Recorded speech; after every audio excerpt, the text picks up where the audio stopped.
In middle school, I was Miss Holier Than Thou, or at least that's what one boy called me to my face. In high school, I was the valedictorian, and you quickly find out that nobody really cares about that.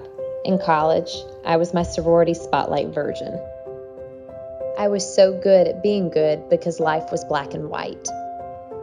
But when my husband Josh's piloting career moved him to Indiana, Florida, and left me here in Georgia all by myself, I realized that life is gray. There's some black and white in there. I was here in Georgia, a new town in Georgia at a new job.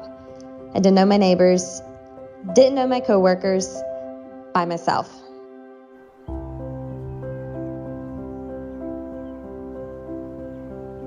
What you learn when you're by yourself is that you don't really want to face all the hard parts of yourself. There's always the noise, there's always the distractions to keep you from unearthing the parts of you that you might not like. But when I was by myself, I learned several things. First thing I learned is that I don't need the titles anymore. Nobody really cares about titles in the long run, but there's not always black and white.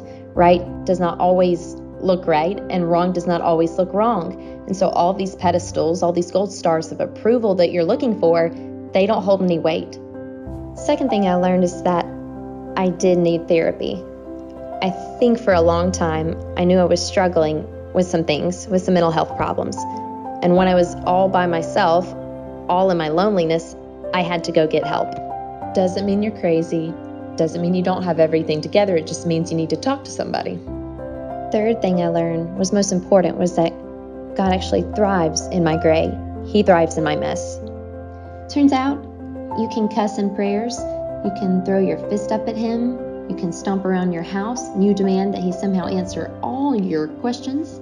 You can end up crumpled on the floor with fear and anxiety. You can be so scared, so caught up in all your loneliness that you forget to feed yourself. You forget to put on deodorant. You're just a mess.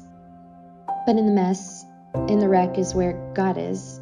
He doesn't just want to fix you. He wants to sit with you. So no matter the mess, the chaos, no matter what you think about yourself, turns out you're not so by yourself.